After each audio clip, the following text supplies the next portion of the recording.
Welcome to CinemaScope, where we dissect the suspense and unravel the mysteries of cinema's genre landscapes. I'm Andy Nelson, your guide on this journey to bridge film genres, subgenres, and movements, ultimately deepening our understanding of them all. Today we are slicing into the stylish and bloody world of Italian Giallo films. Emerging in the 1960s and 70s, Giallo films combine elements of mystery, horror, and psychological thriller, creating a unique and influential style that would leave an indelible mark on the world of cinema. Join us as we explore the key characteristics, themes, and iconic films that define this provocative and visually stunning subgenre and examine its lasting impact on modern filmmaking. Joining me today is our first returning guest, Dr. Leon Hunt. Welcome, Leon. How are you? I'm very good, thank you. So I think last time I was here, I was sharpening my sword for wuxia films. That's right. And I've got my black gloves on tonight. So excellent, yes. Ready for the Giallo. Everyone's got their black leather gloves. Perfect. Yeah, that was our first episode talking about wuxia films, which is fantastic. And listeners, you might recall that Dr. Hunt is also quite an expert in Giallo films and has a book out about Mario Bava, who we will be discussing some today. So first off, let's just take a quick look at Giallo and why we're talking about it, why this is important. And we'll get into some more depth, but real quick, why is this subgenre significant in the world of history, or in the history of horror and thriller cinema? I think there are a number of reasons. One is it's always interesting, I think, when there's a huge cycle of films that are popular over a period of time. And Italy, after the war, particularly from the late 50s into the 60s and 70s, was producing lots of films in genre cycles. And the most famous of those, obviously, is the Western, the Italian Western, sure, which becomes globally recognized. But the Giallo is around at around the same time. It peaks in the 70s, but there is a definitely sort of productive cycle of these films. Secondly, considering they are often made on relatively modest budgets, I would say somewhere between low and medium budgets, although a lot of them have pretty good production values, the best of them are very, very stylish films. And they're films that they're admired not only by their fans, but notable filmmakers have talked about being influenced by or impressed by these films. Their admirers include people like Martin Scorsese, Tim Burton, Joe Dante, and so on, who've all spoken in admiration of these films. And it also, over time, proved to be an influential set of films. And I think we can sort of trace two influences particularly out of the Giallo cinema of the 60s and 70s.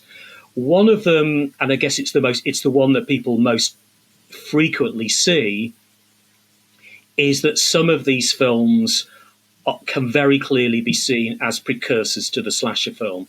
Yeah, sure. So they're body count films. They're films where, unlike the traditional whodunit, where, they find the body later, we are left in no doubt whatsoever about what was done to that body. We see it in enormous detail, and we see a series of killings, not in all of them, but certainly in a subset of them.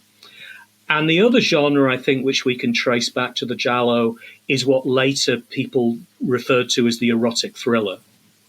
Sure. So, often they are films where people are, they're motivated by desire, or their desires get them into a dangerous situation in some way. So you can sort of see a line from them later to sort of films like Basic Instinct and those movies from the sort of 80s and 90s.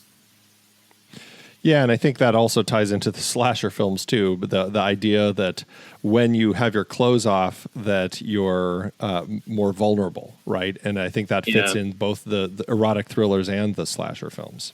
Yeah, I can think of at least two Giallo films that have the word vice in the title. one of which we're going to be looking at. Your Yeah. vice is a locked room, and only I have the key. There's another one called The Strange Vice of Mrs. Ward. And so this sense that your kinks are going to get you into trouble. Your Yeah. Right. desires will lead you into danger. Yeah, and going back to your point about body count, I mean, the first film we're going to be discussing, Blood and Black Lace, the Italian title is Six Women for the Assassin, and it's like right there in the title, Yeah, not just a title, pretty much a plot summary as well. Yeah, exactly. Right. Yeah, it's such an interesting and stylish genre or subgenre to look at, and I think that's what makes it exciting to talk about, because there's you can really see those threads of where it would lead. But it's such an interesting type of film. And I think let's just start talking about where it came from. And I mean, I guess it starts, literary origins of kind of this Giallo subgenre, and it really Giallo itself. And I was talking to somebody else, and I mentioned that I'm going to be talking about Giallo films, and they're like, yellow films? Because Giallo means yellow in Italian. And they're like, what are those? And so then you have to kind of go into this whole story about the books, right? And that's kind of like how it all came to be. Do you want to tell us a little bit about literary origins?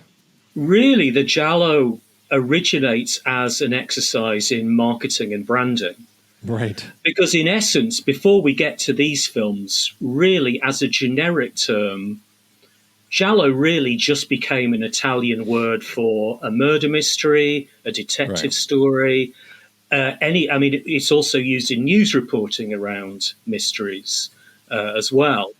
So to sort of think, and I think sometimes people who are fans of these films go to Italy and they encounter the word Giallo in an Italian context. They don't always see quite what they expect to see. There's a Giallo TV channel. But if you turn it on, you're not going to see Dario Argento or Mario Bava. You're more likely to see a repeat of CSI or something like that. Any kind of crime show. Well, and I suppose that makes sense, because the novels, the Italian reprints, like Italian versions of stories like Agatha Christie and Sir Arthur Conan Doyle, and all of these sorts of novels had been getting Italian translations, and they just had yellow covers, and that was really kind of the whole thing. And it just kind of turned into a thing where everybody started ripping it off. And hey, if you were going to write a book or something that was a crime thriller, essentially, put a yellow cover on it, and that's how you would mark it, that this is what it was. And so I guess it makes sense. Go to Italy, turn on the Giallo channel. It's like turning on Investigation Discovery here in the US or something. Yeah.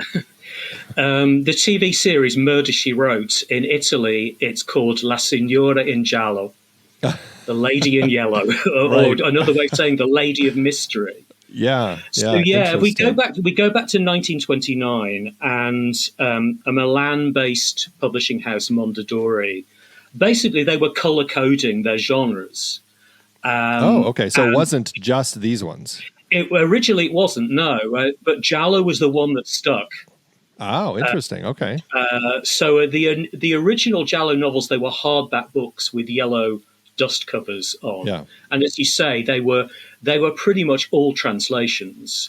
Yeah. Partly because there was a popular taste for them, but also because this is fascist Italy, and there was a strong sense of censorship about the idea that how could crimes possibly be committed in Italy? It was all law-abiding and full of respectable people. So there was a real problem about writing an actual Italian Giallo novel. If they were written, they often had to be kind of set somewhere else. Interesting.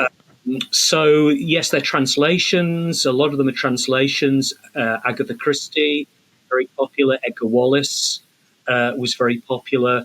And then over time, they produced more affordable formats for the Giallo books.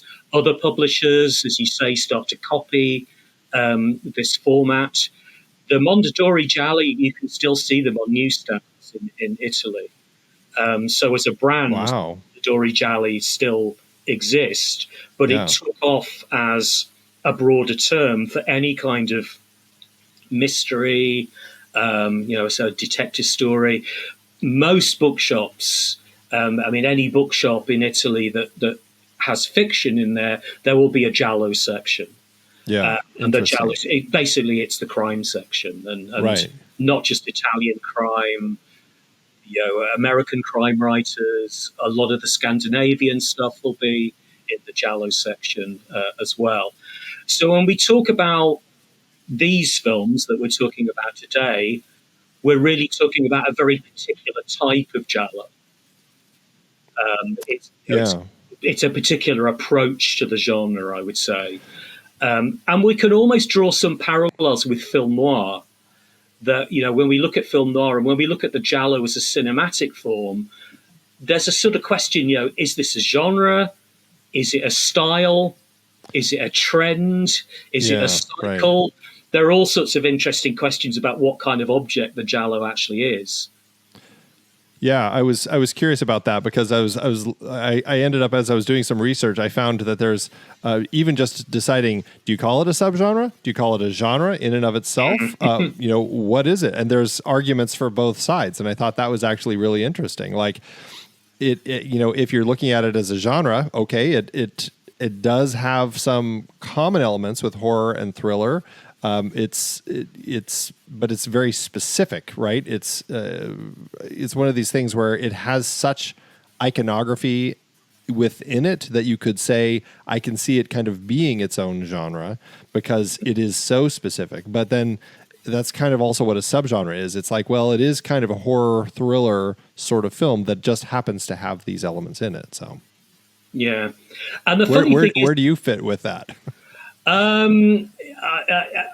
I think it's difficult to disentangle it. I mean, one distinction people sometimes make is to refer to these films as Giallo all'Italiana, to suggest that this is a particular stylistic approach to the Giallo.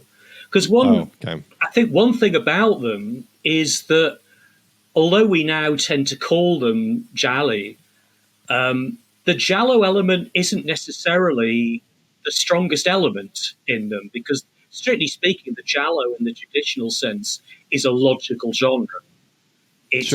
So, you're meant to be able to go back and think, okay, I know who the killer is. And I go back, oh, yeah, of course, I missed that clue and I can figure out from this. Whereas 9 times out of 10, you get to the end of these films, oh, right, it's that guy. there's not particularly a logical structure, that it's just someone has to be the killer. Yeah, it doesn't always hugely matter who it actually is. It has to be someone. So I often tend to think that, first and foremost, the thing that all of these films have in common is that they are suspense thrillers. Yeah. And if I was defining them, I would say they are suspense thrillers that place a particular emphasis on the violent and erotic aspects of the story. Sure. And I think that there are a lot of connections during this period, and this doesn't just apply to the Giallo. I think it also applies to horror, to the Western, to science fiction, and lots of other things.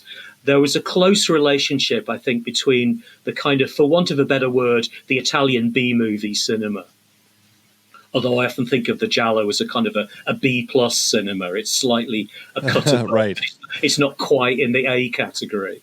Well, and you had mentioned like its connections, like there's this feel that you can see where this could have come from film noir, and noir films were kind of a B category in the States. Like that's kind of like that same sort of crime story that had been told over there. What other traditions or cinematic traditions, things that were going on, like German Expressionism, were there other sorts of things that also were influencing some of these filmmakers who would go on to make Giallo films? I think there are other things going on at around the same time. I think in some ways the Giallo is part of a larger trend around thrillers that are sort of pulling in more violent and erotic aspects. So Psycho is an obvious thing to look back to, that Psycho for its time pushed the violent angle further than thrillers had previously. And also, although Psycho from the kind of the erotic point of view maybe seems tame to a modern sensibility.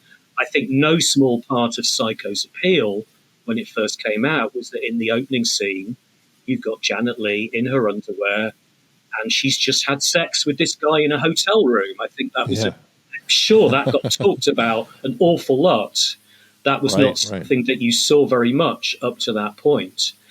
And the film that comes before that, which is a huge influence on the Giallo, particularly what I would call the Giallo erotico, the more sort of the erotic thriller type, is Les Diaboliques, the Henri Georges Clouzot film. Yeah. Where you have a relatively small number of characters. Probably two of them will be a husband and wife, or a woman and her lover, and there's plotting and double crossing, and maybe someone appears to die but they haven't really died, and it looks like they've all of this kind of stuff. And there are frightening scenes in it, and there are twists and turns, and we figure it all out at the end. Right.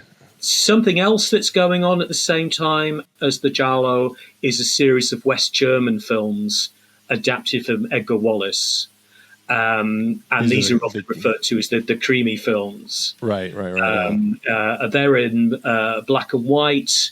They also have often quite sort of scary scenes in them. They're not as violent as the Giallo. They don't seem to go in for the sexual titillation in quite the same way. But some of the Gialli were co-productions with West Germany, so they had elements of kind of both traditions in them. And other films that come to mind from around the same time, there were a few British films. There's Michael Powell's Peeping Tom, which is in a way a body count film, and it's a body count film that is set in a world of pornography and nude models and sleaze. These are a lot of the things that the Giallo will kind of move into as it goes on. So although I think the Giallo maybe is one of the more productive incarnations of this, I think there is something going on more broadly, particularly in Europe. Well, and across Europe for sure, but what was going on in Italy at the time? Because this is right around the years of lead period. There's a lot going on in Italy. We're kind of in that post-war period where Italian neorealism had been on the rise with low budgets, realistic filming styles, just kind of quick productions.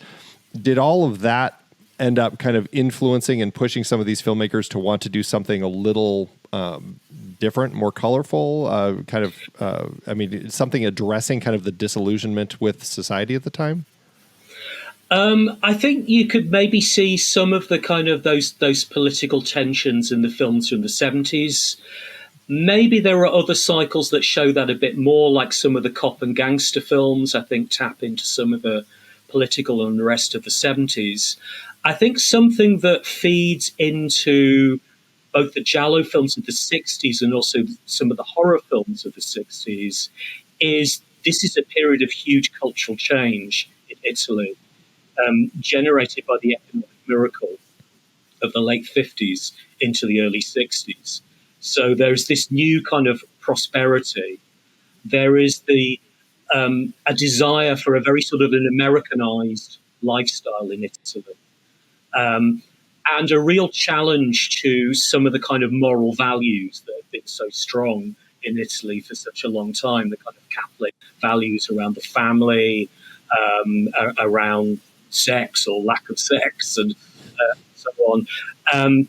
But what often happens is that for an economy to thrive, that often requires a kind of loosening up of morals. That often requires an encouragement for people to sort of cut loose and enjoy themselves a little more. So there's this kind of tension, I think, between not losing sight of these kinds of values, but also allowing for sort of changes to take place. So you start to see a new popular culture emerging. And I think something that is very much in synergy with these films are a new wave of comic books that start to appear in Italy in the early 60s.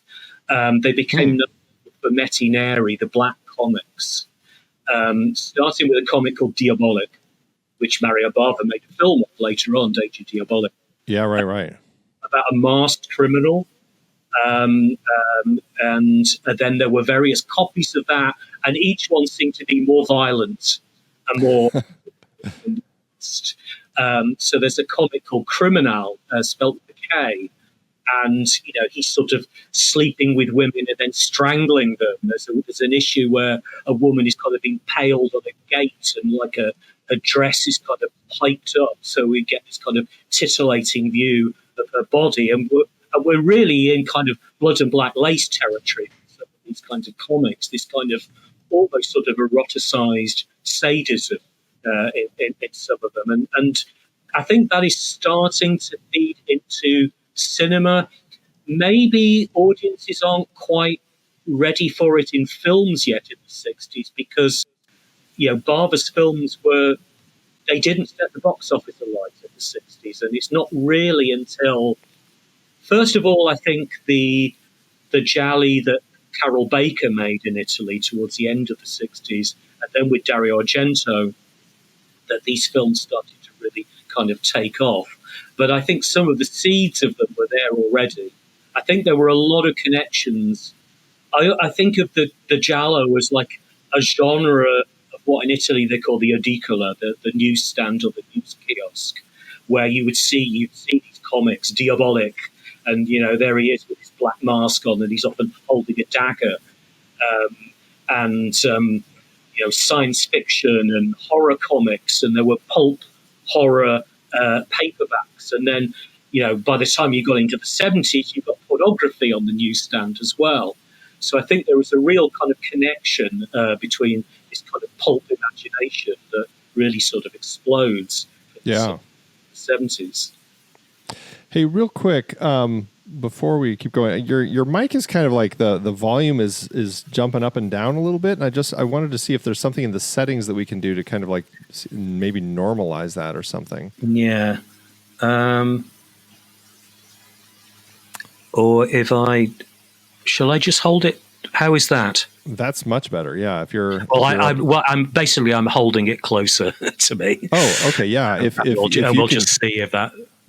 Yeah. That. Yeah. I mean, that's great. If you can just do that. It was a little, there's times, and I'll see how it plays, but like, sometimes it seemed like it was on an auto adjust setting where as you're talking, if you got louder, it would just kind of like drop, and then, and so your volume was kind of fluctuating a little bit. So, yeah, well, let's see how it goes. Okay. Well, and so obviously, as with all of these sorts of elements, the different stories and the different people, the different things that people were reading and watching and everything, there were a lot of different things that potentially perhaps changed how giallo would be hitting the screens. And I think certainly, we'll be talking about one of the early Mario Bava films that some people consider kind of the first giallo, which seems to be in many maybe overt ways directly influenced by Hitchcock. I mean, the title of it is The Girl Who Knew Too Much, and so it seems like there's definitely kind of that Hitchcock thing that Bava was pulling from. But like going from that film to what he would do later, it also seems like there's quite a jump. And I think that's what's interesting is like the things that people were looking at, reading, seeing, experiencing in their own lives that kind of led to these stories, and that shift from that film to Blood and Black Lace. It's interesting to see how there is this evolution even within giallo, right? And how you can start seeing with all of these other things out there, these comics, the stories about Diabolic and everything. Everything is kind of pushing all these Italian stories in a certain direction. How would you say that the early giallo films from the 60s differ from those later ones that certainly more iconic as you get into the mid 70s? I think, as you say, those first two gialli that Bava makes are in themselves, considering there's only about a year or so between them, The Girl Who Knew Too Much and Blood and Black Lace. They're two very, very different films. And people sometimes refer to The Girl Who Knew Too Much as I've seen it called a proto Giallo. I'm not quite sure what that is, but the sense that it's not quite got all the things yet. I mean, obviously it is a Giallo because it's a murder mystery and so on. But I mean, I think one of the reasons for the difference is that Italian censorship is still stricter than you might expect it to be in the sort of early to mid 60s. I think we sort of have a view, probably based more on the films that come along later, that it's kind of anything goes. But I think still there are, that some caution is required with working around the censor. I always think of the priest in Cinema Paradiso who rings his little bell whenever he sees something on screen that he doesn't like, and I suspect there was a lot of that going on. With some of these films. Yeah. I mean, I'm frankly amazed that Bava got away with Blood and Black Lace. It's so much more violent and erotically violent than almost any other film I can think of from that period. I mean, no nudity. They certainly wouldn't have got away with that. And actually, in spite of the English title, not actually very much blood either, but there is a really disturbing visceral quality to the violence. It's a kind of it's sort of brutal. Tactile violence, of people having their faces shoved into things and being sort of slapped around. So it's a violence that is, I think, still, for a film made in 1964, really quite startling. I mean, I have to say, in the UK, it was cut to pieces by the censors in the UK. Yeah. I've seen the version that eventually got passed by the British Board of Film Censors, as they were called then, and you can't work out how anyone died. There's not enough detail left. It's like something happens and then you cut to the next scene and there are and you think, what happened to them in between that bit and now? Oh my gosh. So and I guess the other thing that we're starting, I mean, we'd already seen in Bava's Gothic films, but now we see for the first time in his thrillers, in Blood and Black Lace, is his use of colour and his use of colour filters and these sort of very bold, the reds and greens and a variety of sort of some of the colours I'm never even quite sure what to call them. These sort of purpley, pinky colours that he's quite fond of, used in a very sort of non-naturalistic way. And Blood and Black Lace, I get completely why a lot of people think of it as the first Giallo or the first Giallo all'Italiana, because most of the things that people associate with those films are in that film. We've got the black gloves, we've got the masked killer with the featureless sort of black stocking pulled over his head. We've got the body count. We've got the kind of that thing which I think disturbs censors so much, the fact that there is an erotic component to the violence, that even though, as I say, there's no actual nudity, most of the victims they're kind of in states of semi-undress when they're being killed. Clothes have been sort of torn off. There's a lot of underwear on display in the film. Now, we've not got any of that yet in his first thriller, The Girl Who Knew Too Much. But even that is sort of, that's not going in for the violence yet, but some of the kind of, the eroticism, it's very mild, but there's a scene with a heroine. She's in a baby doll nightie. There's a kind of emphasis on her bare legs when she's sort of found on the Spanish steps after she's fainted. It's very mild compared to what the genre will do later. I've just called it a genre. But some of it is there already. And also, of course, Girl Who Knew Too Much, there's a lot of comedy in it as well. Yeah. Which I think links it a little bit to the West German films being made, because they they nearly all have some comic relief in them. These are the creamy ones that you were mentioning. Yeah. And here there's the kind of romantic comedy between John Saxon and Letitia Roman. Well, and it's interesting because, we're seeing this kind of thing starting here, and we're certainly seeing some of those elements in The Girl Who Knew Too Much. By the time we get to Blood and Black Lace the next year, we're really seeing it. And then that really lingers for a long time. The black gloves, the bright colors, the violent murders, all of this. And you end up with this period, from what I was reading, like 68 to 78 is kind of considered the heyday of Giallo films, but really it's like that 71 to 75, that 5-year period that was incredibly prolific. Over 100 of them were produced in just that 5-year period alone.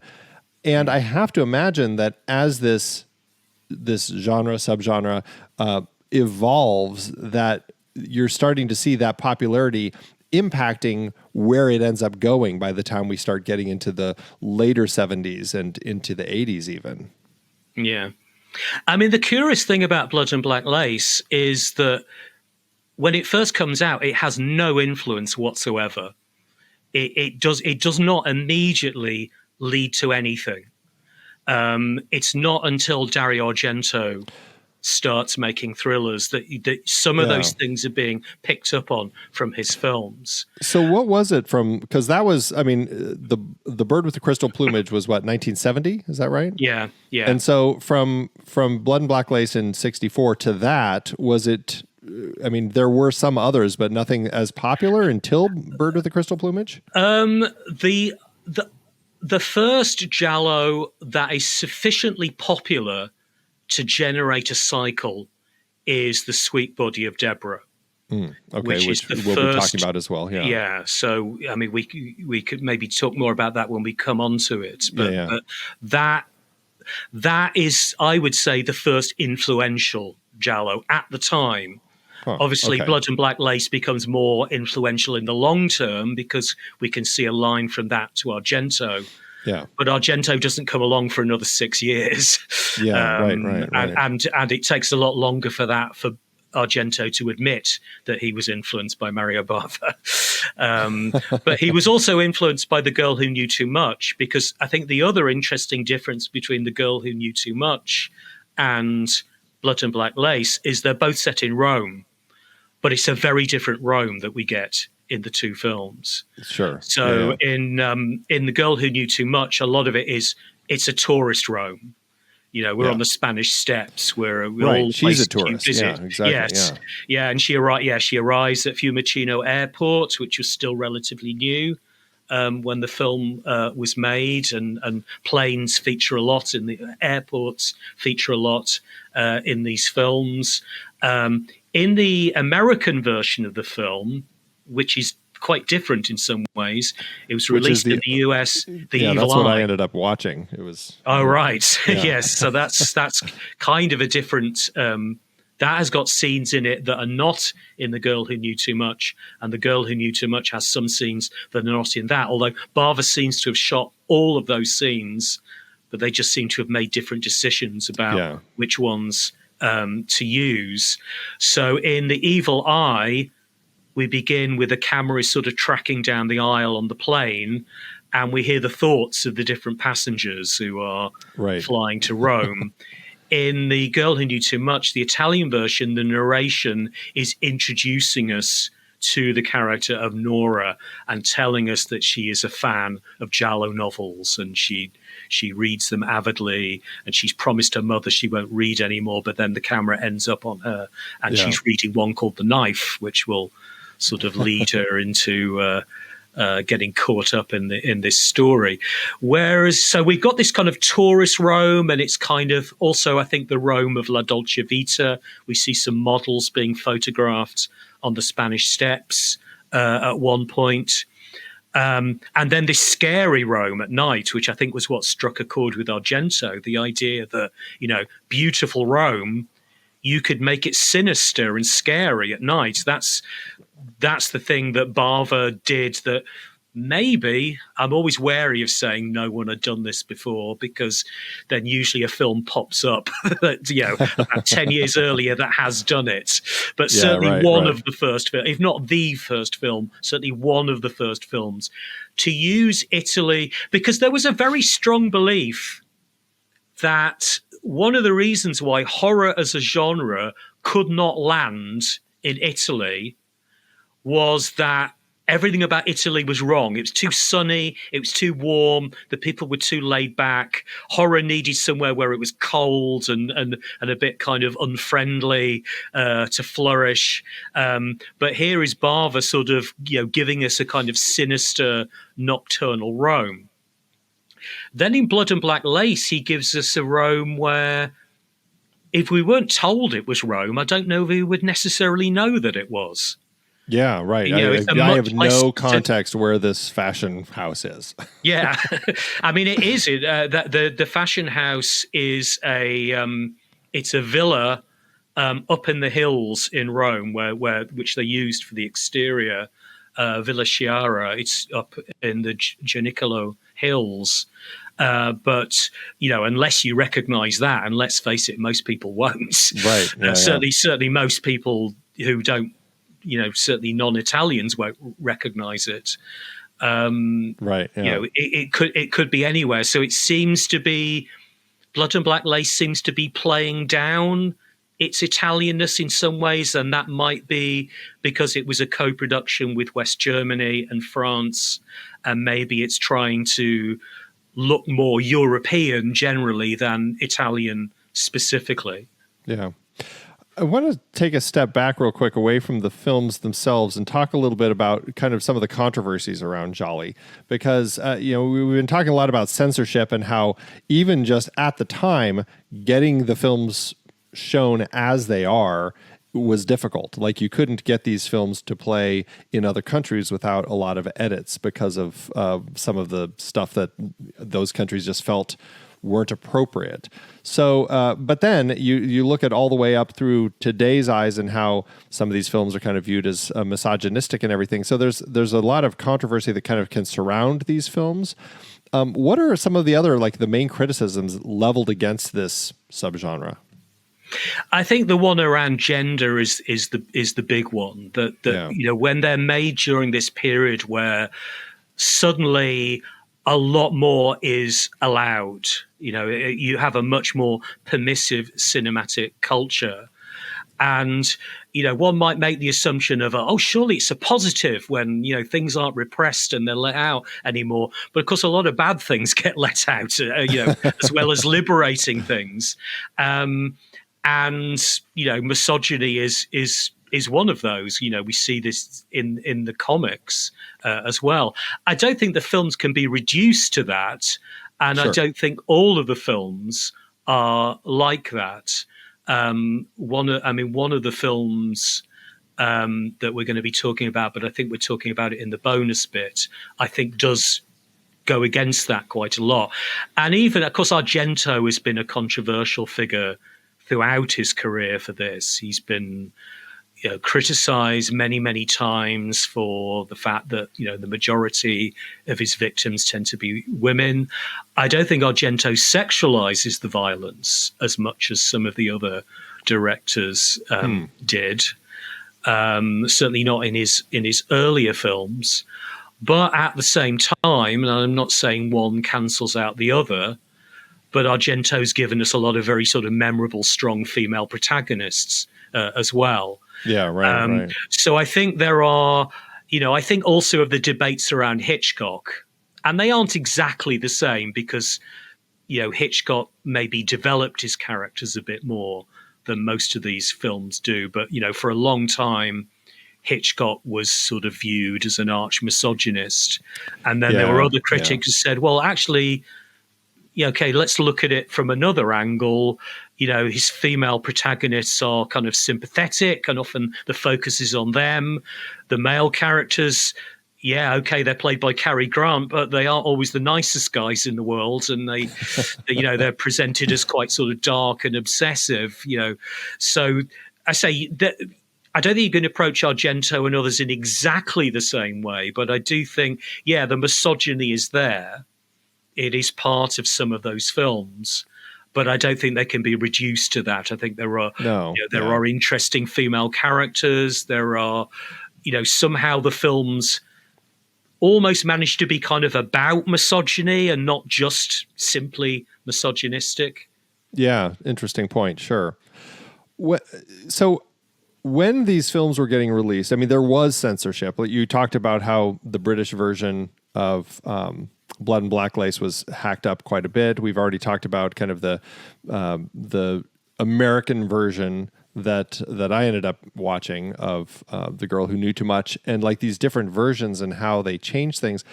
How did that I'm curious, like with those sorts of things, how did that end up affecting how other people around the world were kind of receiving Giallo films? Were Giallo films popular, or did they look at these films as kind of like these hacked up things that didn't represent what people wanted to watch?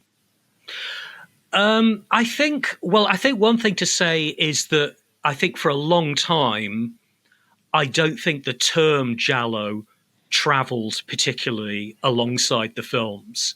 Yeah. I don't think the word Giallo was taken up widely, certainly in English, until probably about the early 80s. I think often these films, they were being seen understandably as horror films, and often were marketed as horror films. And the other thing to say about, I think, particularly Mario Bava's films, is that censorship wasn't the only thing they faced when they were sort of traveling to different countries. I mean, we've mentioned the two versions of The Girl Who Knew Too Much and The Evil Eye. Right. There are a number of Bava films that happened to, where there are quite different versions for different markets, to do with with different tastes and what different people might want to see. And that is, one can sort of be, a purist about that and think, oh, I want to see the original version. But there are cases where you have to ask, well, what is the original version? Right. Given that often these films, certainly in the 60s, were not that popular in Italy, but were doing much better in the American market, in other markets. The fact that a huge number of them, probably the majority of them, were actually shot in English. And when I say shot in English, I don't mean with live sound, but the lip movement would be. It still is Italian productions where they're not recording the sound on set, right? Yes, yeah. But the lip movements are nearly always in English. So again, I want to watch the original version. Well, which is the original version? Because in most cases, all of them are dubbed. Yeah, and that's interesting because, like, even today, I mean, when you were talking about that, it made me think about like what we're doing, what Disney is doing as they release the Marvel films, for example. Like, they're shooting entire segments of the films with different actors and stuff just to play in China, right? That we'll never see. Like, we might have that character in like a small scene or something in we'll just say the American version, perhaps the real version, but who knows? Because like, for a huge chunk of the population, that's the version they're watching. And so it still is happening today, really. Yeah. I mean, and it's interesting for it now to happen with sort of big budget blockbuster movies, because in the past it was probably something that largely happened to relatively low budget genre movies, exploitation movies, B movies. I say it happened a lot to Bava, to such an extent that some of his films, they became virtually completely different films. Wow. Interesting. The extreme example is a film he made in the early 70s called Lisa and the Devil, which was considered unreleasable because it was just out of step with trends in horror. So they looked around and thought, well, what's popular in horror at the moment? Well, The Exorcist, that's doing well. And they added scenes of devil possession to it, and it became House. Oh God, I've forgotten the title. It's not House of the Devil. What was it? Let's see if I can. Embarrassing. This is someone who's written a House of Exorcism. That's it. Yes, Yeah, okay. House of Exorcism. Wow. That is but now, and I think this is what's interesting, is because now we're at a point where fans are really interested in looking at all of these different versions and stuff. So like, can you watch the different versions of Lisa and the Devil now? Yeah, I mean that's almost become, aficionados. They want to see every version. Yeah, right. And that sort of gets around the idea, because the fact is, often with someone like Bava, there isn't a definitive version. With Argento, there kind of is. I mean, with Argento, it's just a matter of English or Italian. Yeah. But they're the only Argento film where I think there's a significant difference is there was a much shorter version of Profondo Rosso released in the US, where the more sort of romantic kind of the kind of screwball comedy between David Hemmings and Daria Nicolodi was sort of cut down a bit. I think there was a feeling that audiences might not want to see that, and too much comedy. See the next murder. Yeah, that's funny. Well, okay, so now this is an interesting thing. We've been talking a lot about some of these different types of gialli, where some have more of a male focus and some have more of a female focus. And I was reading about it, and sure enough, somebody had actually kind of classified these as M gialli or F gialli, depending on if it's male focused or female focused. And the male ones seem to have like a more of a man who ends up your protagonist, who sees a murder and goes on to try to solve it himself with or without the help from the cops. And that's kind of those stories. And then the female-focused ones typically are more a woman who kind of those have more of the psychosexual sorts of stories, the psychological themes. And she's, somebody might be stalking her and she's trying to kind of figure all these things out. And she's like, often seems to be defenseless and, dealing with her own struggles. I mean, what is it about the way that there's this differentiation between the protagonists that kind of allows for it to really kind of bifurcate like that? I think it's because where the giallo really takes off in popularity, it has two starting points which sort of lead into, I think, these two distinct types. And obviously Argento is one of them. And the success of The Bird with the Crystal Plumage. And that's where you get a real flood of all these things about, the male character sees something and is trying to sort of, becomes a kind of an investigator. Right. And the other starting point is Carol Baker in The Sweet Body of Deborah, which Gotcha. Okay. Which sort of starts off, she is this kind of wealthy woman with a husband played by Jean Sorel, and he seems to be haunted by his past. There's a former lover who died, or did she? There's someone else who dies, or did he? And there's all this kind of stuff going on, and she's getting threatening phone calls, and there are people who ought to be dead who seem to be turning up in her bedroom, and she's taking a lot of showers, and we're seeing rather more of Carol Baker than we had in her Hollywood films. And that is a very, very successful film. And she made about 6 or 7 more of those films. And the Italian press started to refer to her as La Regina del Giallo, Queen of the Giallo. Interesting. Okay. And really, you could almost say that Carol Baker, more than anyone, really kickstarts the popularity of the giallo as a cinematic genre in Italy, because that's the first time it looks like a cycle. Bava makes what ought to be a seminal film, this astounding film, Blood and Black Lace, which years later, way more people remember Blood and Black Lace than they do Sweet Body of Deborah. Yeah, right. But at the time, Sweet Body of Deborah, because it's, oh, wow, it's Carol Baker, she's a Hollywood star, and she's doing nude scenes now, and that keeps going for a while, and then she gets too expensive, and they start looking for other female stars, and then there is a very particular stable of female stars. Interestingly, hardly any of them Italian, who start taking on these roles. Edwige Fenech, most famously, Dagmar Lassander, Barbara Boucher, Anita Strindberg. These are nearly all people who are in the films we've been looking at.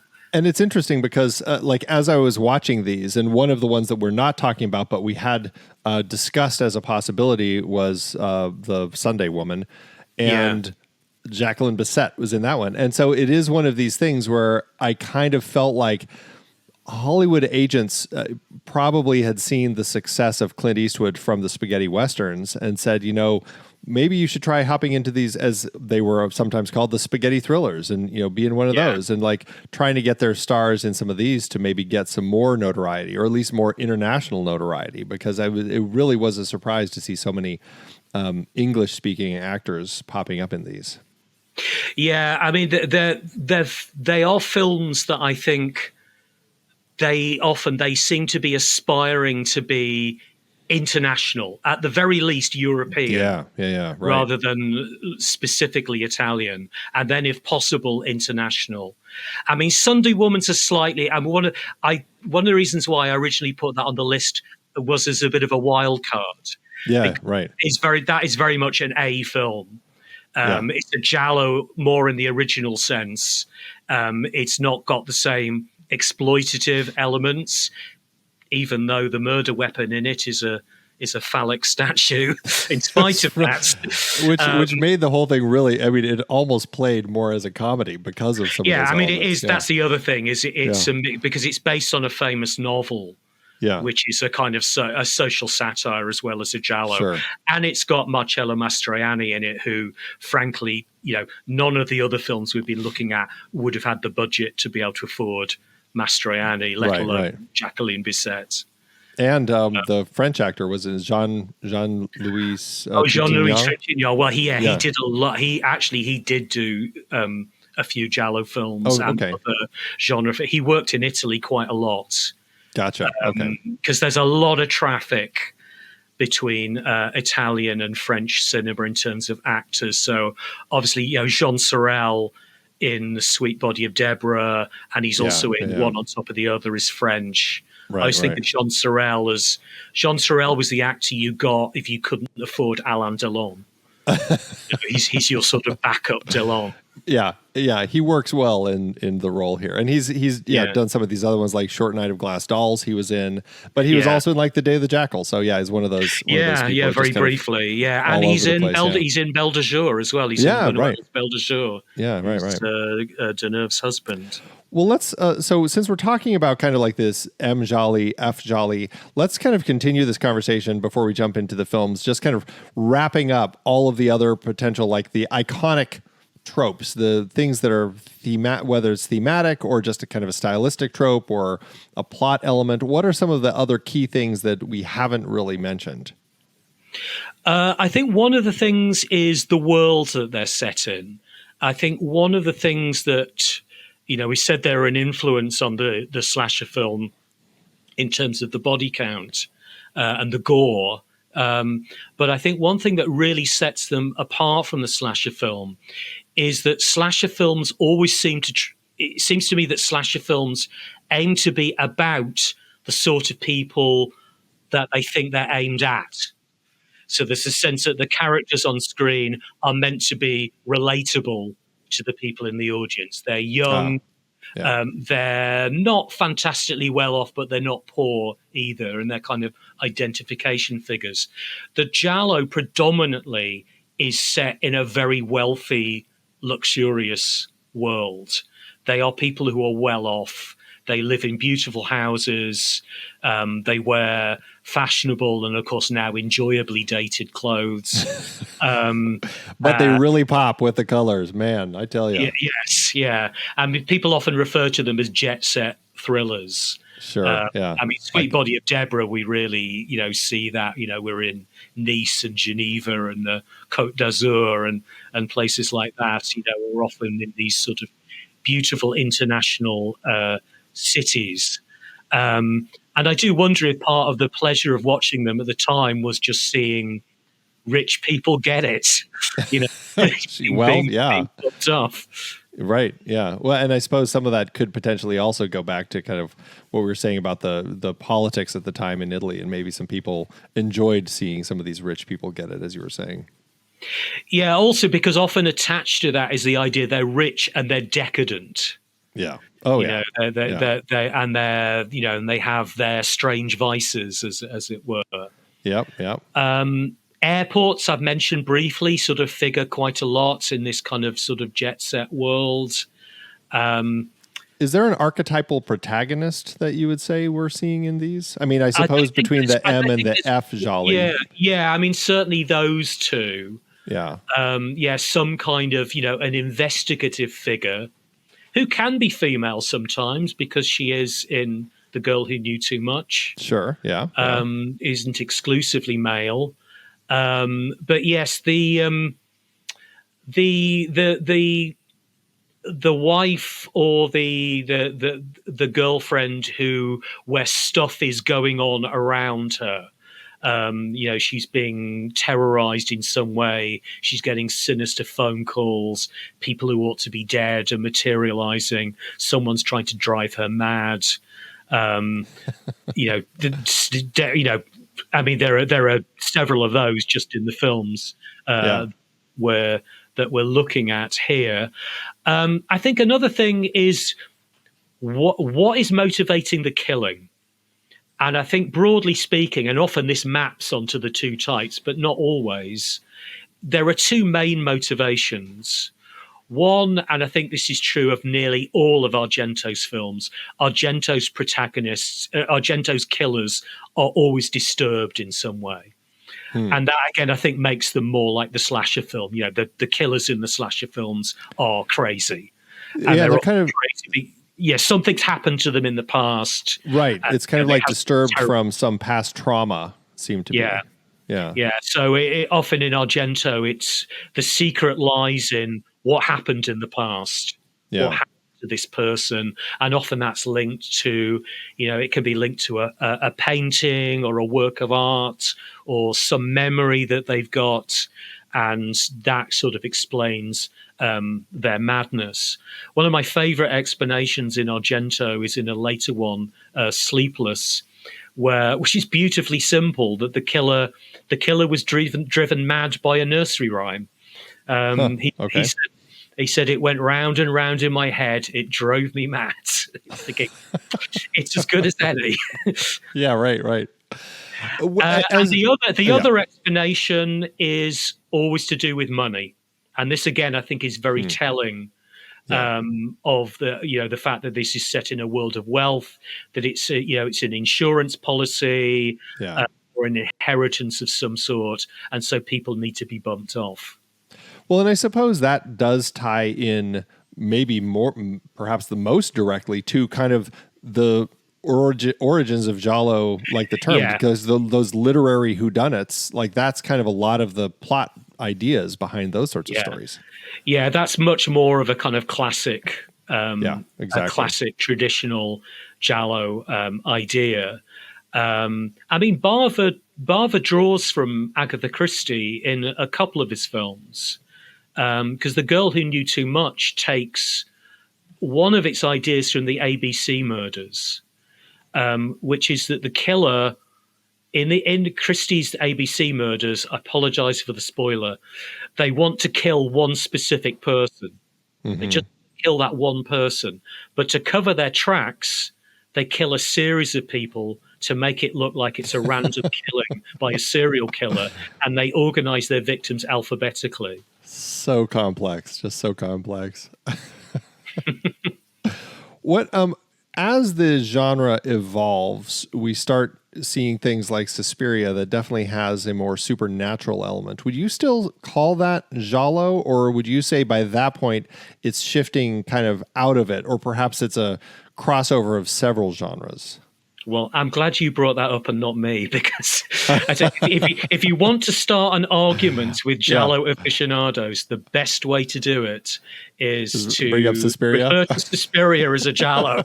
You might as well lead into the room. Yeah. I have no strong feelings about it, and I've seen at least one Italian review of the time that referred to it as a Giallo. And I do think the Giallo is in its DNA.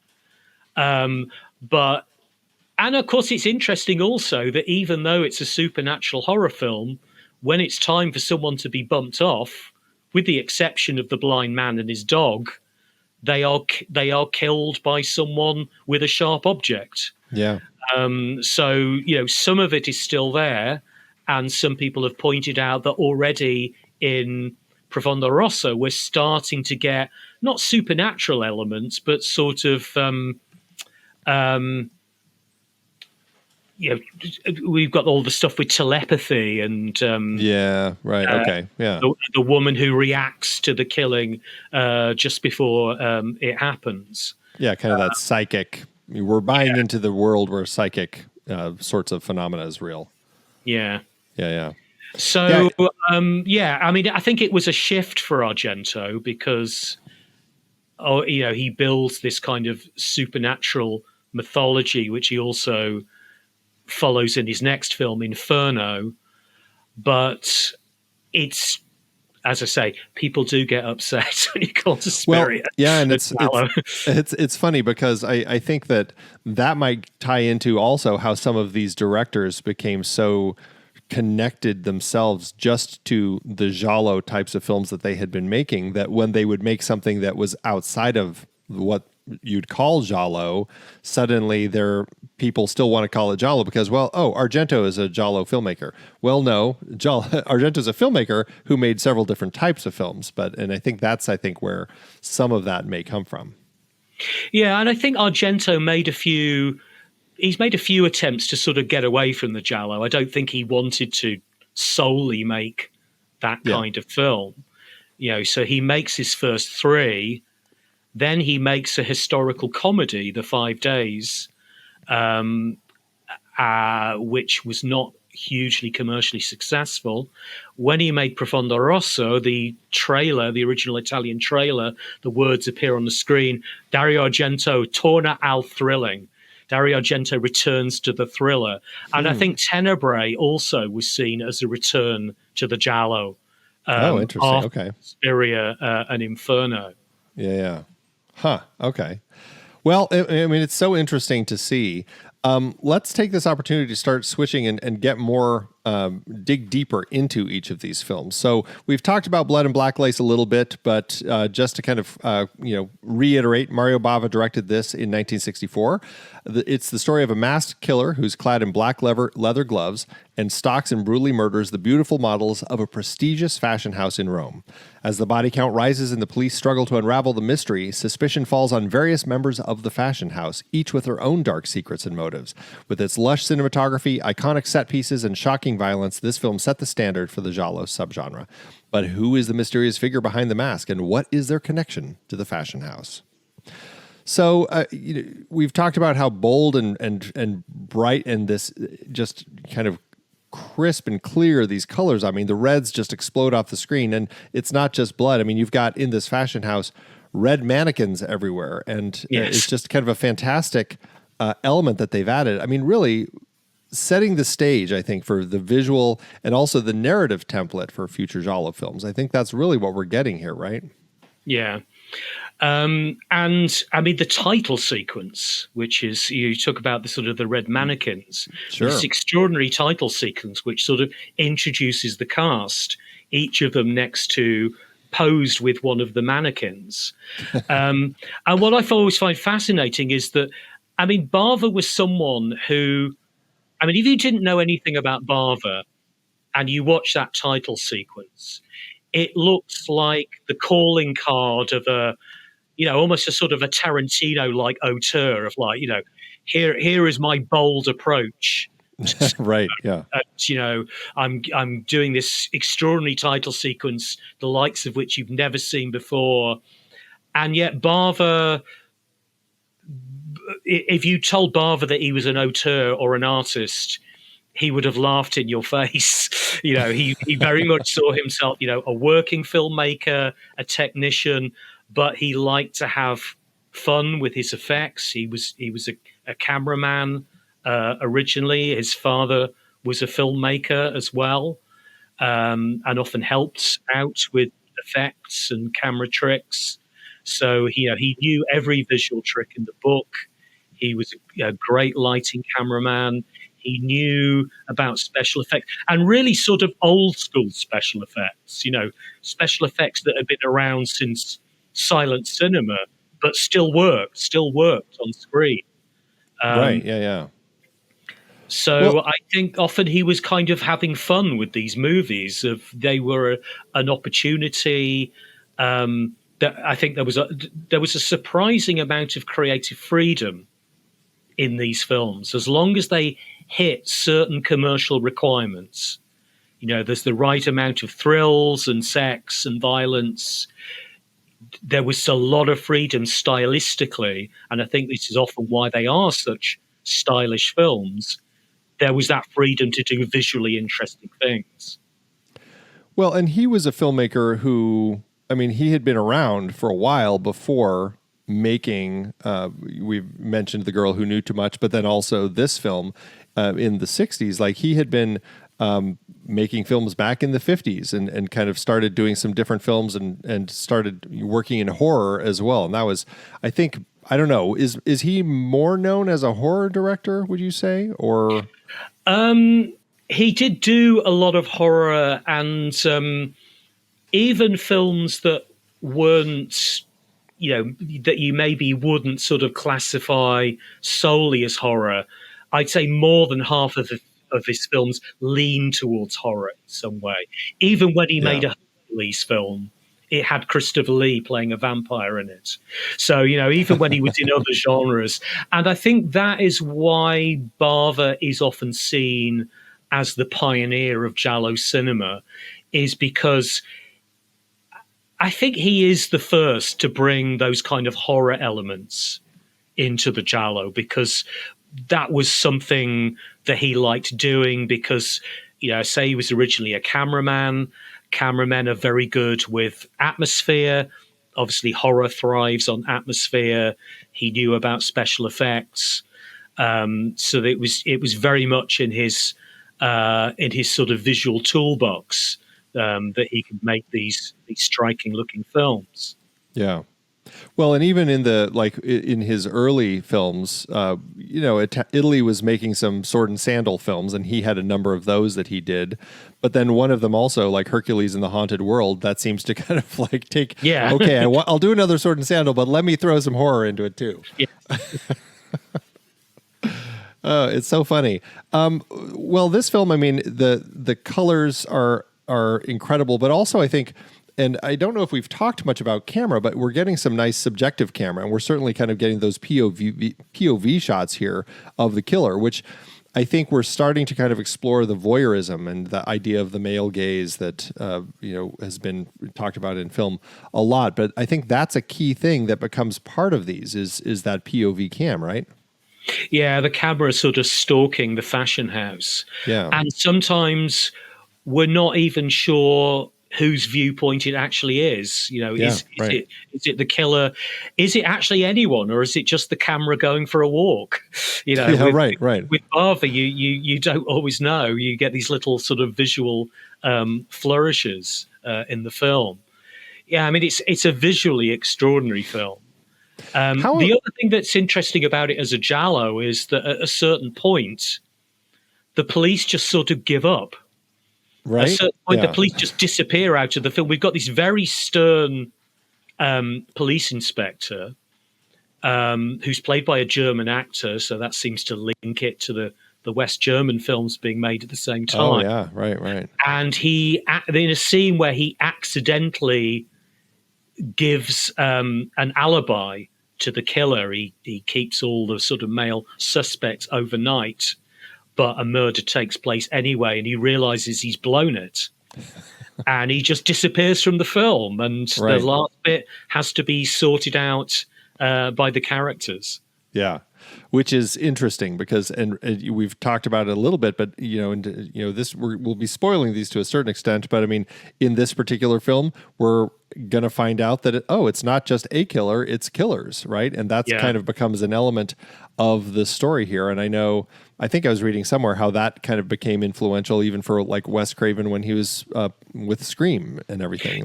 All the Scream films have two killers. Yeah. Kind of that whole shift in the idea of how you can and craft those stories, which was pretty interesting. The next film on our list, Romulo Guerrieri's film, The Sweet Body of Deborah from 1968. We've talked about it a little bit as well. Deborah, a newlywed on her honeymoon, becomes entangled in a web of deception, adultery, and murder as secrets from her past come to light. As her husband Marcel tries to uncover the truth, Deborah must navigate a dangerous game of cat and mouse, confronting shocking revelations about those closest to her and her own hidden motives. With each twist and turn, her relationships are tested and her life is put on the line. Is she a victim of circumstance, or is she there more to her sweet body? Or is there more to her sweet body than meets the eye?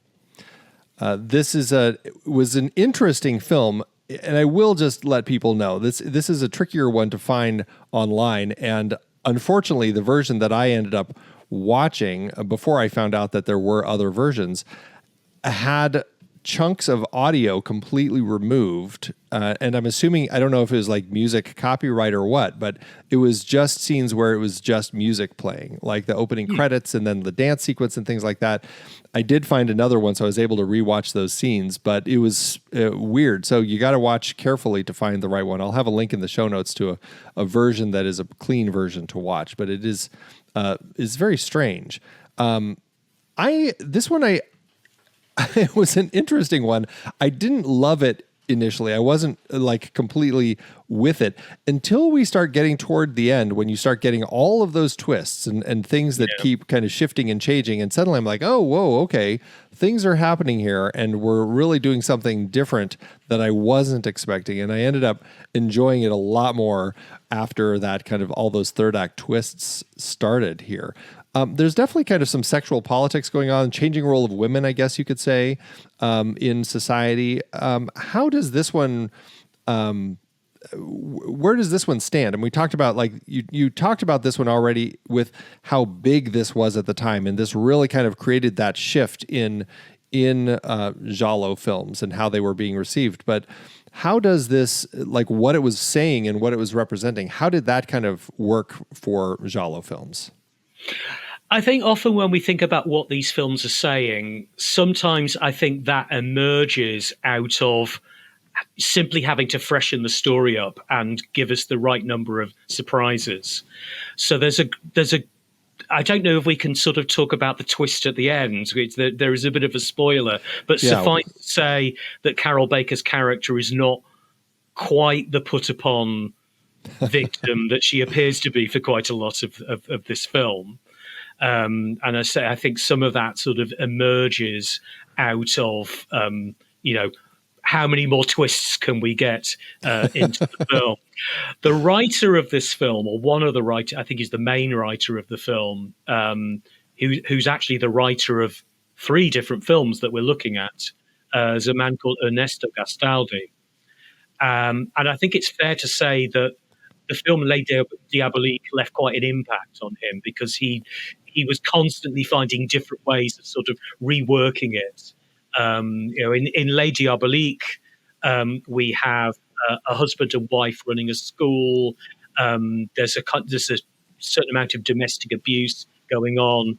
The husband also has a lover. The 2 women team up to seemingly kill him off. And then it seems like he's haunting his wife, but then I won't give it away, but lots of twists and turns at the end. Sure, yeah. That was hugely influential, not least on Hitchcock. It was one of the influences on Psycho. And so that thing about, someone who ought to be dead, but are they dead? Right. Is the person who seems to be on your side really on your side? And there's this kind of paranoia, and everyone is, there's like desire on the one hand, and Carol Baker is often in these films playing someone whose desires lead her into trouble. So we get the beginning of that sort of, that female-centered giallo. But there is always a kind of financial motive as well. It turns out there is more than one financial motive in this film. Yeah. Yes, that sort of thing. And again, very much that thing which is true of some of the more slasher type gialli as well, that, the world of the rich it's full of shallow, rather, they're beautiful, but they're also rather awful. These people, they're disloyal, they're greedy, they're selfish. Don't turn your back on them. Yeah, and they play that throughout this, right? I mean, they come to I can't remember where they come to in Italy, but a particular part, and he finds out that his ex had killed herself, and that kind of ends up being this weight that he seems to be carrying for a while, and she's trying to, like, it's that, am I second fiddle to this memory sort of thing, and so you're getting all of this as they're going out to dance clubs, and he's just kind of looking despondent and everything, and then she's, he sees her dancing with somebody else, and so we're getting all of this stuff between these two, and yeah, there's this interesting element played throughout the film with both characters of this idea of the relationship and strain on the relationship because of outside figures. There's another man who comes in who had known her, the woman who killed herself, and he is upset at him because he had been in love with her too. And so you get all these different people, and it really is this psychological game over the course of the film. And Deborah is kind of caught in the middle trying to figure out what's going on, is what it seems. And I think that's what's fun and interesting about these sorts of films, especially when you get to all those twists and turns. Like, you wonder, how well will it play on rewatch, knowing what I know about the end of the film, now that I'm watching Deborah through the course of the film. Yeah, and of course, when these films were originally made, I don't think there was ever any consideration of anyone watching them more than once. I think, they were made to be watched once. Yeah. And certainly I don't think anyone ever imagined that, 50 years later, we'd still be watching them and we'd be dissecting them and analyzing them. Yeah, right. No kidding. We're getting, I like the sense of just these figures.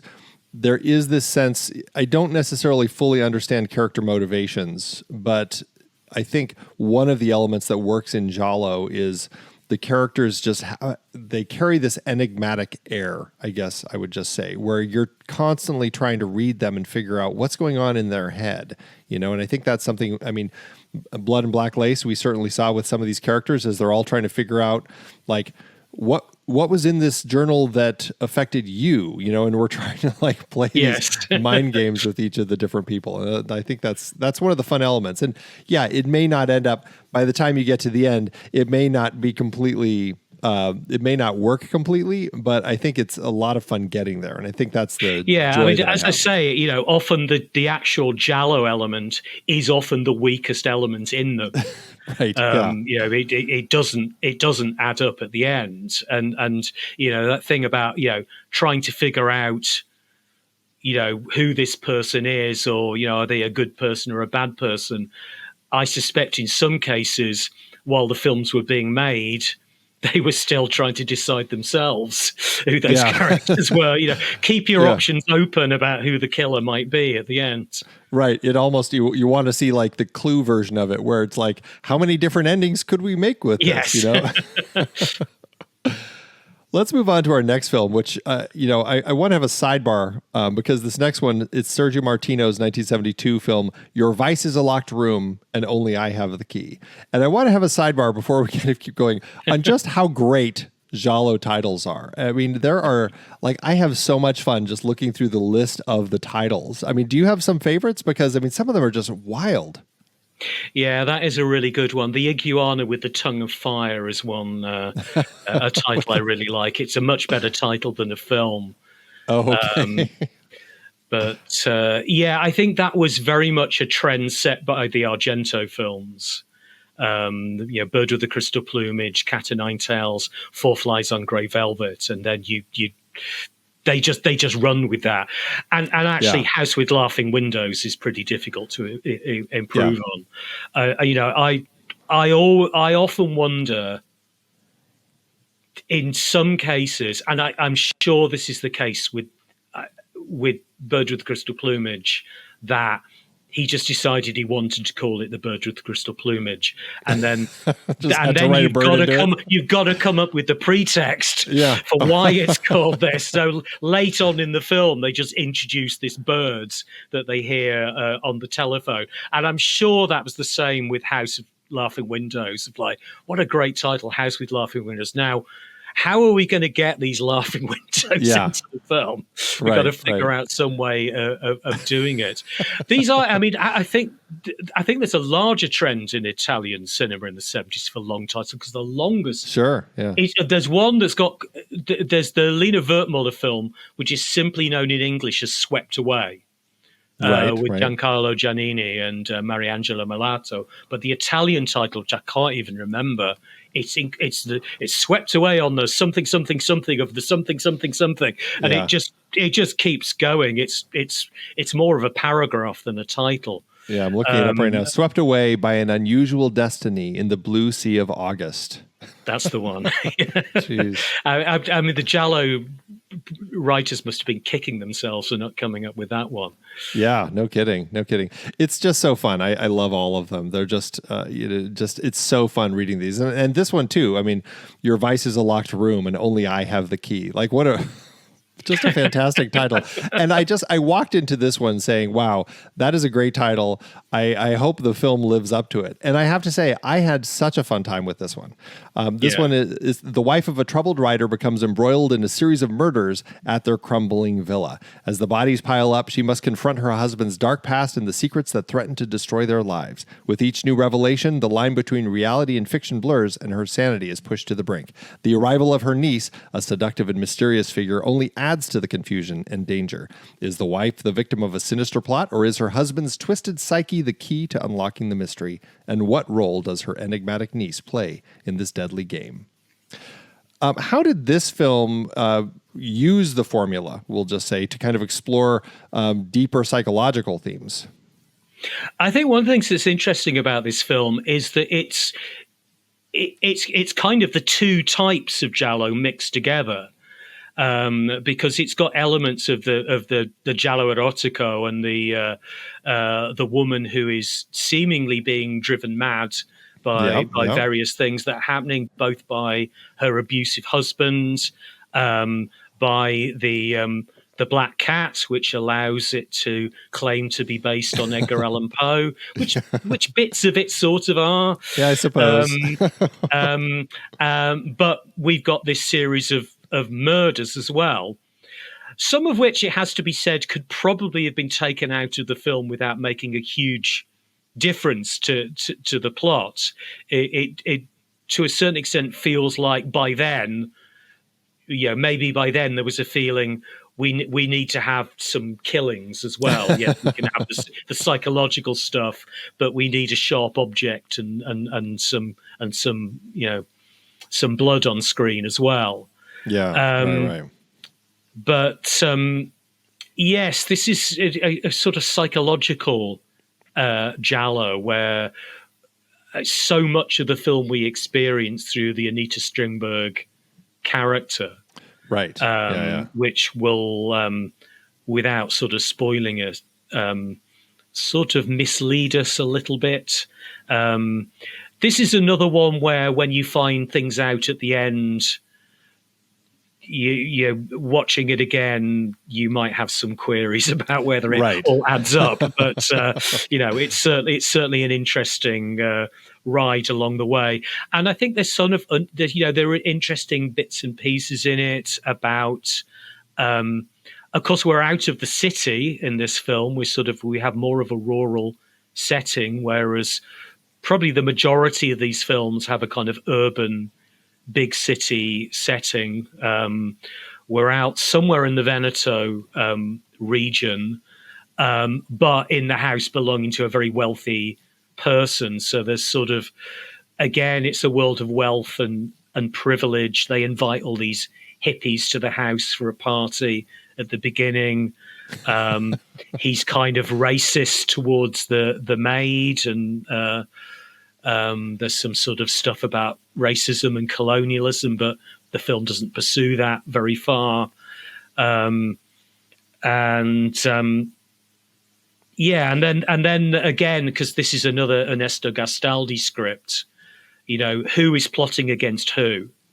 Right. Who are these people really? What's really driving this plot? And of course, it can never be exactly as it appears to be. There's the rug is going to be pulled from underneath this setup at some point, and then again this flurry of twists and turns at the end. Yeah, and I want to real quick just go back to Brenda. She was the maid, the person who kind of like the housekeeper. That was an interesting element because I think there's one other film that we'll be talking about where they actually had an African American in it, but it's definitely thin through these films. And I wasn't sure, is there an element there about kind of like the racist depiction that we end up with these films, or was it just kind of something of the time? I think it's difficult. They aren't always great on those kinds of issues, and I think this film, it sort of uses it to, it establishes that the Luigi Pistilli character is being racist. He's being offensive towards her, although there are sort of casual comments being made about her as well. There's the guy in the van who thinks it's funny to call her Blondie and things like that. So there's a kind of casual racism, but I can't tell if the film thinks that that's casual racism or thinks that that's kind of okay, that's just sort of having a bit of fun. So it doesn't really develop it very much. Yeah, it is a predominantly sort of white genre, and there is a tendency to use non-white characters, particularly women, as a kind of form of exoticism. And I think this film does do that a little bit, even at the same time as showing her as a victim of racism. It's kind of, there's an element of titillation, I think, around that as well. Yeah, no, it was an interesting element that, does play in a couple of these films. And so I just wanted to bring that up as kind of another point. But going back to kind of some of the other elements here, I mean, I do think that this is interesting because there is this element of kind of like we have some trauma. There was something that had gone on between Irina and her husband and his mother, it seemed like. That just seemed like some bad blood between Irina and her husband's mom, who ended up dying. And she seems like she's broken, right? I mean, she's abused. There's this trauma in her life and everything. And so we are getting that psychological horror and just kind of like the damage that we see of her as she's trying to like keep herself from spiraling down this web. But it does build to that twist ending again, which is a surprise. And, tying back to the black cat and things buried in the wall, it made for kind of an interesting shift in the kind of the way the film went. And I have to say, I loved this film. I had such a fun time watching it. I wasn't expecting it to go where it did, but the way that it played those female characters and building to that ending, I thought was a lot of fun. Yeah, it's a really, I think it's a really good film. I mean, another thing I guess we haven't talked about yet is, which I think is an important part of these films, but also of Italian cinema of the period more generally, is the music. Oh, yeah, they nearly all just have fantastic music. I mean, not for nothing. Bruno Nicolai. Bruno Nicolai, yes. Yeah. So you have this sort of stable of incredible Italian film composers who are just unbelievably prolific during this period. Obviously, Morricone at the top. Yeah. Bruno Nicolai, Stelvio Cipriani, Rizzo Ortolani, and they just seem to be able to, knock out a stone cold classic, at a moment's notice for these films. But yeah, this has got a beautiful Bruno Nicolai score. Yeah, yeah. And also, of course, one of the major icons of the genre, Edwige Fenech, Yeah, right. slightly cast against type as the niece, because often she is the one who's kind of being tormented in The Strange Vice of Mrs. Ward or in All the Colours of the Dark. She's often the one who's kind of being driven mad, or someone's trying to kill her for her money. And we'll see her again in, correct me if I'm wrong, Forbidden Photos of a Lady Above Suspicion, right? No, that's Dagmar Lassander. Okay, gotcha. Right. So never mind. I enjoyed her a lot in this. I thought she was she played the niece in an interesting way, and this also goes into kind of like those sexual explorations and everything, because in this story about this husband and wife, and then this niece comes in, and the husband has kind of like this obsessive draw to his, like sexual draw to his niece, but then the niece also seems to be drawn to the wife, and so you're getting some interesting sexual games that are going on here. Yeah, she gets both of them into bed in the course of the film. Right. Yeah, it's very interesting. Let's move to Dario Argento. So we're skipping the bird with the crystal plumage, though we have talked about that quite a bit. But we're going to talk about his film from 1975, Deep Red. A musician witnesses the brutal murder of a psychic and becomes obsessed with solving the crime. As he delves deeper into the mystery alongside a tenacious journalist, they uncover a web of secrets, lies, and a shocking connection to a long-forgotten tragedy. With each new lead, the danger intensifies and the killer grows more determined to silence them. As the body count rises and the truth becomes increasingly elusive, the musician must confront his own past to unlock the key to the killer's identity. But will he unravel the mystery before becoming the next victim? So how does this film, which, I mean, you've mentioned how Argento had been kind of inspired by Blood and Black Lace, how does this kind of represent a culmination of so many of the key themes and techniques that we've been talking about in Giallo? I think it's hard to think of a film that is sort of higher up in the canon of the Giallo, if I can put it like that, than Profondo Rosso. This is a film in many ways that's sort of seen as the culmination of it, and maybe one of the reasons why it's sort of, I think, production of them died down a little bit after 1975. I sometimes have a strong suspicion that they looked at Profondo Rosso and thought, we just can't follow that, really. It's almost like the sort of the perfection of the genre. It's far and away the best known Argento film in Italy. Maybe internationally, Suspiria is a bit better known, but it has hugely iconic status in Italy, including, again, to mention the music. The first time he worked with the rock group Goblin, it was a number one album in Italy, so it was a best-selling record as well as a film. So Argento really steps things up in every way in this film. The violence is more extreme. I think that it's one of his strongest scripts. I think that might be partly due to the input of the writer, his co-writer Bernardino Zapponi, who'd also worked with Fellini, who brought some ideas into the film. I think he was starting to command higher budgets. He's got David Hemmings, of course, so it's all those inevitable nods to Blow Up. Yeah. Although I think that Antonioni was always a kind of point of reference for Argento. Bird of the Crystal Plumage is also about trying to kind of replay a scene, to kind of understand what you've witnessed, to understand what you've seen. And Blow Up is kind of the art house version of that, trying to, go back and go over it over and over again, blow it up, try and understand what you've seen. And sort of in Blow Up, of course, he gets further and further, the more he blows it up, the further and further away he gets from being able to understand it. Whereas, of course, in a Giallo, you have to arrive at a conclusion, which is a stunning conclusion, because although it's not, and I'm not going to say who the killer is, obviously, Yeah. But I don't think it's giving too much away to say that the film plays completely fair by, although maybe there aren't too many clues pointing to who it might be, or at least not directly. I didn't think so.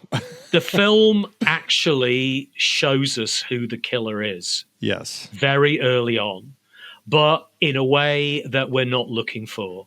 Yeah. So it plays the ultimate game. It's about someone who is trying to get his sense of perception in order, but it's playing around with our perception as well. It's like, we showed it to you, but you weren't looking. Right. You were looking, but you weren't really looking. Yeah. And now we're going to show you again what you saw.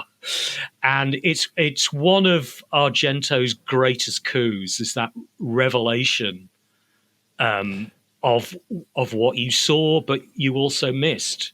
Yeah, it was a great surprise. And it's funny because I feel like I caught it at the time, but I wasn't thinking about it. And I just said I must have just seen something else. And then kind of the film went. And then I was like, wow, I caught it, but I totally didn't even think about it, didn't give it a second thought. So it was interesting in how that it pulled that off so effectively. I had a great time with this one. And this one also kind of amps up the violence. Like, we were really kind of kicking that up to another level in this film, which is another thing that I think Argento is bringing to it. Yeah, I mean, I think some of the other Gialli had become more violent in the meantime. And you know, I think he's sort of, okay, here's how it's really done.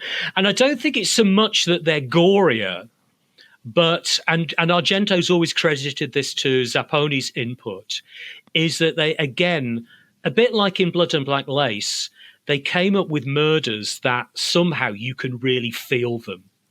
They're things that you can identify with a milder version of what happens to those characters. Okay, hopefully most of us have never had our teeth smashed out on a table or a windowsill, but we've all had some discomfort in our teeth at some point. You know, we've all been to the dentist and probably had a drill in there at some point. We know it doesn't feel good, stuff happening to your teeth. We've hopefully never had our head shoved into a scalding hot bath, but we've all burnt our hand on something. Right. So those very sort of identifiable tactile sensations, as say, Argento's always acknowledged that was one of Zapponi's ideas that he brought to the film of, okay, you cut someone's head off. No one knows what it's like to have your head cut off, really. You know, we know it's not going to be good, but it's not something you can identify, really. But having your head shoved into scalding hot water, somehow you know what that's going to be like. Yeah. And I mean, they really play with the gore effects with some of that too. And like the aftermath of that bathtub was like pretty horrifying. You know, you're seeing that and you're like, oh, same thing with the teeth. And just like you're watching some of these moments and you can see where this would really influence some of those slasher films down the road. Yeah.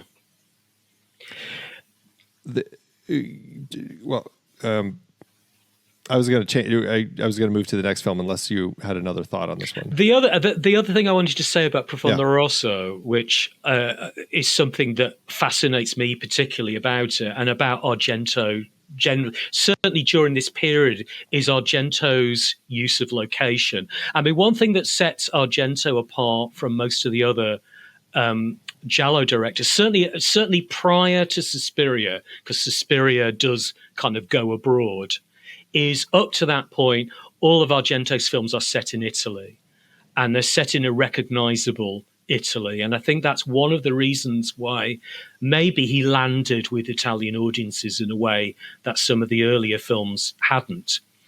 But at the same time, he does do a very unusual thing with locations in some of his films, and never more so than in this film, because this film is, we're told several times, is set in Rome. And there are, some of it was shot in Rome, but a large part of this film was shot very recognizably in Turin. recognizable Turin locations. So it's it would be like, I don't know, if you're watching a film that's meant to be set in New York and you're seeing San Francisco locations or something like that, but not in a way that you think, what's he doing here? It's audiences were clearly on board with that it's like almost a kind of composite city that he's kind of building, rather than it's recognizably Italian, but it's not necessarily solely one Italian city. But one of the things that's sort of grown out of this film is that Turin has become a kind of pilgrimage site for Argento fans.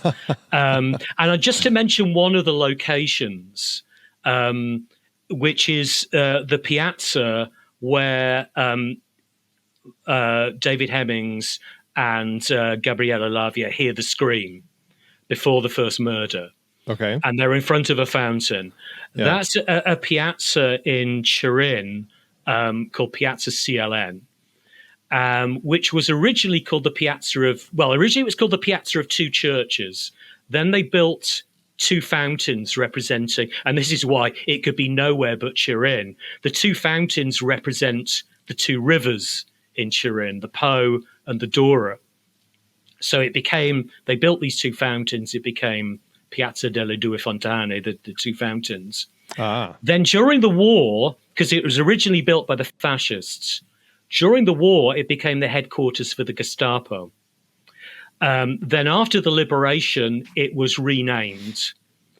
After the liberation, Comitato di Liberazione Nazionale. So it's got this tremendous history attached to it already. It's kind of loaded with Italian history.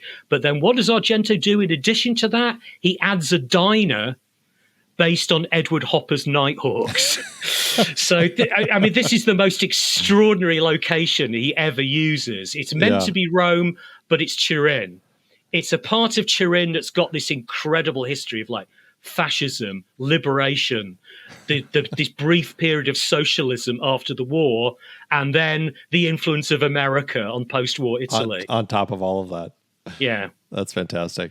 Was that villa, was that in Turin as well? The one that's in Turin as well. Okay. It's a fantastic Villa house, Scott, in the Liberty style of Turin architecture. If you go on the tourist bus in Italy, one of the routes on the tourist bus in Turin, they will take you past that house nice. And they will point it out to you. That's how famous that film is. Wow. One other thing that I didn't mention yet, but I just thought about this, but it was so eye-catching when it happened. There is this scene where the killer, I guess, distracts somebody with this mechanical doll coming into a room. And it was so creepy, and I had to think that the filmmakers behind Saw this and wanted to include their own creepy doll, because that's exactly where my mind went. That was so fantastic, the way that was integrated into the story. Yeah, that doll is fantastic. Yeah, I'm sure the Saw people were influenced by it. Someone else who's always said he was influenced by the music was John Carpenter when he wrote the music for Halloween. Yeah, and I can see that too. Music from even just the slasher elements, like you can really see John Carpenter pulling a lot of the things that he would end up putting into Halloween from this film into Halloween. Let's talk about our last film, another one that I hadn't heard of but completely loved. This is The House with the Laughing Windows, Pupi Avati's film from 1976. In this one, we have a young painter hired to restore a fresco in a remote village who discovers that the artwork he's restoring is linked to some grisly murders. As he uncovers the village's dark past with the help of a local teacher, he becomes the target of a mysterious killer determined to keep the truth buried. Trapped in a web of madness and murder, the painter must confront the village's haunting legacy before becoming the next victim. So we're still in that peak period of Giallo films. So how is this film, or what is it doing? Is it doing anything to kind of subvert any of the conventions or play with it? Or is it kind of just fitting right in line? I think this one does stand out. It does a number of unusual things.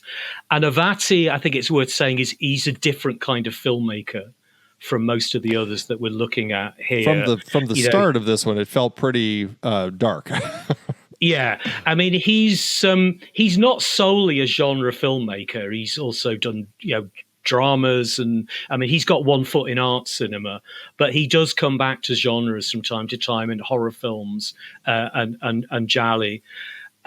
He's got I think a rather different reputation from the other directors. He's certainly a kind of a higher critical reputation than some of these other directors, rightly or wrongly. It's a slower paced film, I think.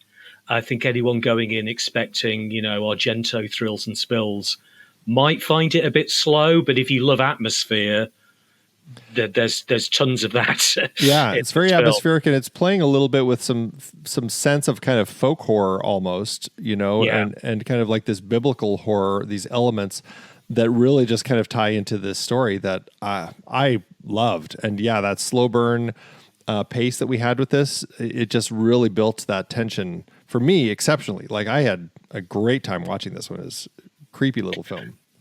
I think the other things that are unusual about it, I think the setting is unusual. We're in a very remote part of Italy, in Emilia-Romagna, in the province, but not the city of Ferrara, in the Po Delta. So we kind of cut off. There's a sense it's a slightly backwards community.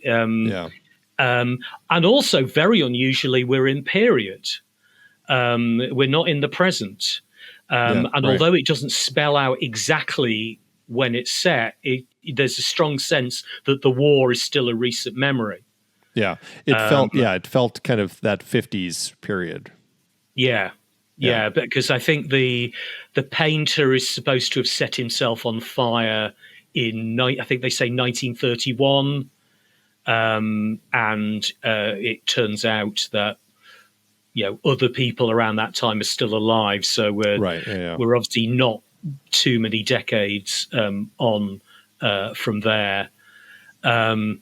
Yes, because the fresco is the martyrdom of Saint Sebastian, and the Lino Capolicchio character, the painter, starts to notice that the person who painted it is maybe more interested in the violence of the scene than the religious connotations of the scene, and then of course starts to notice these very significantly these other two figures. Right. Who will become enormously important to the film. And again, it's a film that in some ways is showing us certain things in plain sight, but we can't possibly realize until the end of the film. Yeah. No, they don't give you clues so you can piece it together and figure it out yourself. But when you get to the end, you're like, okay, I guess I can see that. Yeah. Yeah, it is interesting with these figures in the painting that this artist had been painting, and then as you realize, like the realities of those figures, and perhaps like were they based on real people, and you start getting these sorts of this sense of the story. Also, this and this goes to like sometimes the nonsense of these stories, like he's hired by this diminutive man to do this restoration, and then that man later, as he starts piecing things together, seems to not care that things are actually happening, like that this painting has been destroyed. Like he doesn't seem to care. I'm like, okay, I guess it's just part of the story. He just doesn't care that much. But then he also seems to be the person who calls the police at the end. Yeah, right. So he's an ambiguous figure throughout. Yeah. It's very interesting. What a surprise of a film. And again, great title, The House with Laughing Windows. And as you pointed out, the revelation of the laughing windows, when we finally get to see that, it's like, oh, okay, maybe they just liked the title and just needed to figure out how can we get this into here somehow. I'm sure they came up with the title first. Yeah, right. Oh, so funny. I mean, fantastic group of films. We're going to talk about 5 more films in our member bonus. We'll talk about The Girl Who Knew Too Much a little bit more, one on top of the other, The Forbidden Photos of a Lady Above Suspicion, Who Saw Her Die, and Tenebrae. Before we wrap up the main part of the show, let's talk a little bit about where this genre has gone as far as like its influences. It's obviously we've talked about it's influencing the slasher genre. How else has it kind of influenced film? It's also interestingly sort of fed into a kind of art cinema. I think there are filmmakers. The British filmmaker Peter Strickland comes to mind, who certainly seems to see Giallo as a style more than anything else. He's not made films that are about killers or are about newly married women being plotted against by their husbands, but he's made films that have drawn stylistically on the sort of the visual and the kind of the particularly the musical qualities of the films. Particularly his film Barbarian Sound Studio, I think, is sort of drawing on the influence, and also the 2 filmmakers. What are the names? Fuzzani and Cartet, who made Strange Color of Your Body's Tears.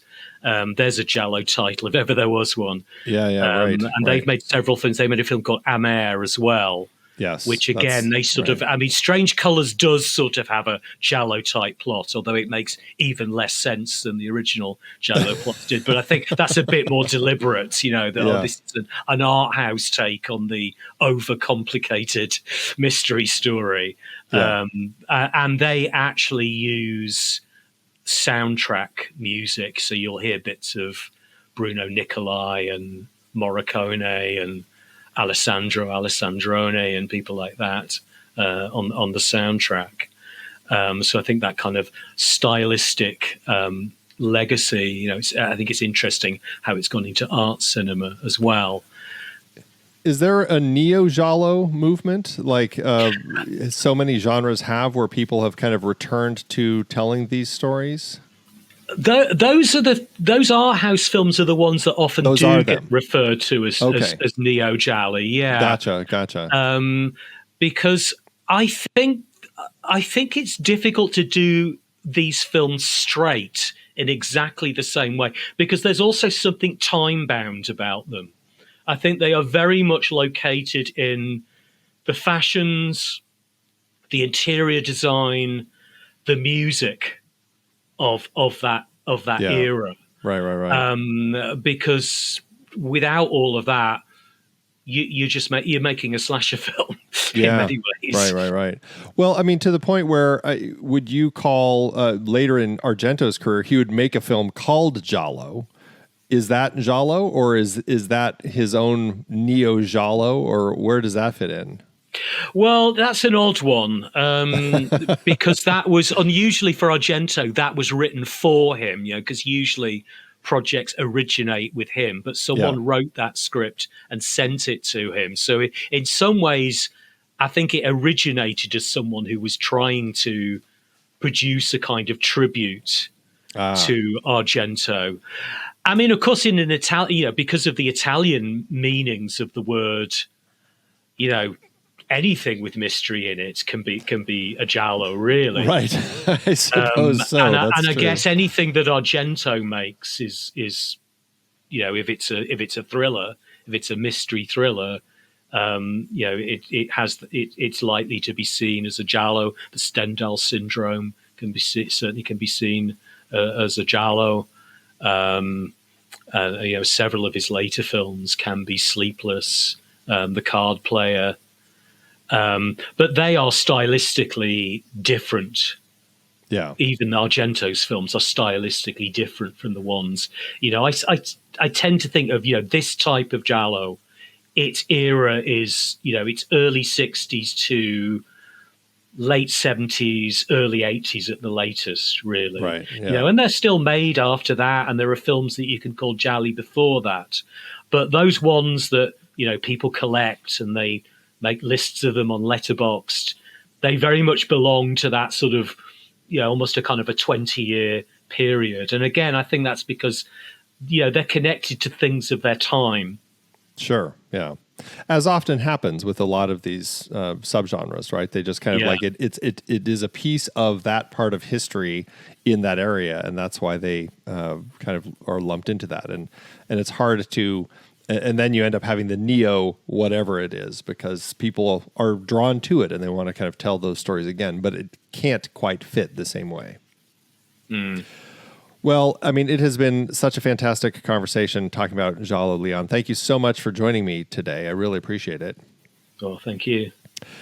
Tell people real quick before we go about your book again. And I know you've dug quite deep into Giallo and Bava. Yeah, my book is called Mario Bava, the Artisan as Italian Horror Auteur. Obviously, it looks broadly at his career, but there is a chapter that is entirely about his Giallo films. And in that chapter, I also dig into some of the things we talked about today, which is, how do we understand that word? What's the history of that word? What are the different ways we can understand that word? Why is Bava thought of as a pioneer of the Giallo? All of those kinds of questions. But nice. So if you're interested in Bava and you're interested in Italian horror and the Giallo, you might find my book interesting. Well, we'll have a link to it in the show notes, and we'll also include a link for your Kung Fu Cult Masters book, which we talked about a little bit back when we were doing Wuxia. Certainly worth checking those books out. And again, Leon, thank you so much for joining me here today. Really appreciate it. Next month, we will venture into the chilling depths of Nordic noir. We'll explore how this gritty, atmospheric subgenre has captivated audiences with its bleak landscapes, complex characters, and haunting investigations. From the icy streets of Stockholm to the remote fjords of Norway, we'll delve into the dark underbelly of Scandinavian society and uncover the secrets that lurk beneath the surface. Join us as we unravel the intricate mysteries and confront the unsettling truths that define this compelling movement in crime fiction.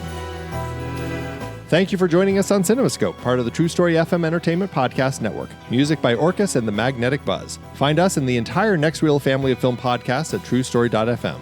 Follow us on social media at The Next Reel, and please rate and review us if your podcast app allows. As we part ways, remember, your cinematic journey never ends. Stay curious.